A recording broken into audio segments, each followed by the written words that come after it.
What's up, fight fans? This is Kurt DeVille with Counterpunch Boxing News, and I have some new news concerning Canelo Alvarez, David Benavidez, the WBC, and Mauricio Sulaiman. Get this. The WBC says that Canelo Alvarez will never have to face David Benavidez because he is forever franchise. Wow. According to the World Boxing Council, better known as the WBC, President Mauricio Sulaiman, four-division world champion Mexican boxer Canelo Alvarez, who currently holds the undisputed super middleweight champion, will never be ordered or forced to face the undefeated two-time WBC super middleweight champion, David Benavidez. Wow. Let me counterpunch. Do you guys remember back in 2019 when Canelo Alvarez, that belt was dropped and everyone wanted him to fight Golovkin at middleweight, and he was claiming he wasn't a middleweight, but he had the damn strap being a middleweight, and he was relieved of that. Then all of a sudden they made him the franchise champion at the same damn weight class that he claimed that he wasn't a member of or a weight of. Right? You guys remember that? It seems like history is repeating itself because it's like this. You went to fight Dimitri Bivol at 175. You lost. Okay. They stiffed his pay. Okay. I got to make that apparent. They stiffed his pay. You got paid. Right. And then at 168, we have a guy that becomes mandatory to fight you that a lot of people wanted him to fight. I mean, I really wasn't too keen on it while he wasn't champion, but here's the thing. He's the mandatory champion now. He's the interim champion. So he's the mandatory for that slot to fight Canelo. So now Mauricio, Mr. Crook, wants now him to be refranchised, which therefore he's now refranchised at 168. To stop that from ever occurring. We've seen that happen with Devin Haney and Lomachenko. We've seen that happen with Canelo and Jermall Charlo, because Jermall Charlo became the WBC regular champion after that. You guys can remember that. And now we're seeing it again with the same damn person, with Canelo Alvarez. And me counterpunching this, it's bad because it just shows you once they started making franchise championship belts and making a way to stop a fighter from fighting the toughest fights, we knew that boxing was going farther down the toxic avenue. Okay? The sport that I love, that I hate so much, is becoming that is in its entirety. Okay? Because the fight that Canelo loses. He loses to Bivol at another weight class. Cool. But just like Kell Brook, he lost to Golovkin at 160, but he still had the IBF at 147. He obliged and fought Errol Spence anyway.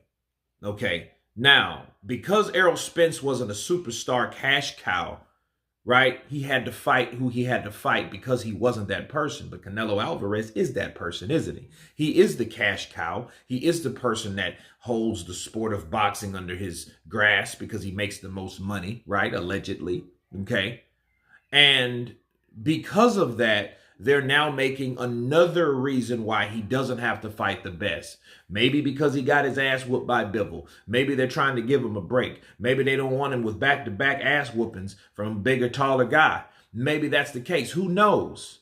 But either way, it's wrong on so many levels, because if David Benavidez wanted to fight Canelo Alvarez, he couldn't.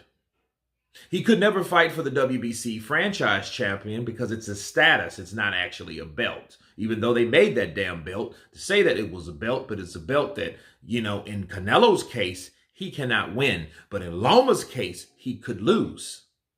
So you couldn't win the belt from Canelo, but then Loma could lose the belt to Teofimo. Right? So we're dealing with now what comes to the WBC belt that he did have. Who gets that? Let me guess. David Benavidez. Right? So it'd be David Benavidez, and he have to fight other fighters for that. Now, let's say this. This could be good and bad, okay? It's not all the way bad, okay? Because I've thought of something. This is how it could work. Since everybody is in line, stacked to fight Canelo Alvarez, right? Since everyone is like that and everybody just wants to fight El Cinnamon to get that check, to get that glory, to get that whatever whatever Saunders, Smith, Plant, and all those other guys got. To avoid all that, to make people jump in another line, make another champion. And I think that's what's happening. Since we have everybody like, look, I want the Canelo show. I want the Canelo show. No, man, I want the Canelo show. Well, to avoid all that, make another champion, get somebody, all these guys in that line of Canelo. Hey, you want the strap, come back. So if you want, if Caleb Plant wants to go out for it, Billy Joe Saunders wants to go out for it, Ryder wants to go out for it. A lot of these guys want to go and fight for a belt. Okay, we have another champion. Okay, but then here's the thing. It also stops anyone from wanting to do what Canelo did. Okay, and that's bad. Unless those guys are in other sanctioning bodies that are in higher ranks to put themselves in position to fight them. It just can't be on the WBC's end. And that just shows you that the WBC, though, are so crooked that they don't even want the progression of fighters to win or lose or fight or challenge for that particular title. It's sad. So they'll give another title, so they'll make another title. But in essence, what's really happening? I see the big picture. The big picture is simple. The big picture is Mauricio Suleiman, hey, Canelo, you become franchise champion, pay me. Cool, I'll make another champion out of David Benavidez, so he'll pay me. Cool. So then I have two streams of revenue where I only had one at first. Now I have two. You see what I mean? He's not fooling me with the bullshit. All he's doing is creating another avenue to get another revenue stream. That's it. Now, on the flip side, other fighters would want to fight him. Maybe, maybe not. You seen them rapid fire machine gun Kelly punches that David Benavidez be throwing at people. Look, ask David Lemieux recently. He didn't know all that shit was coming at him like that. He didn't know David Benavidez came like that. You know what I mean? He didn't know that, but he knows now. So when people see that, they're like, no, I think I'd rather fight a little short-ass Canelo for all this bread. So then it could still clog up the division. You got the Mexican monster and David Benavidez versus Canelo that just got beat. He looks beatable. Like, damn. Who are you going to really want to fight? An undefeated guy that's never been beat? Or a guy that's the cash cow that's just been beat? Counterpunch. But anyway, you guys tell me what you think of Mauricio Suleiman making, once again, Canelo Alvarez, the WBC super middleweight franchise champion. Of course, please subscribe. And you guys been Counterpunch. Peace.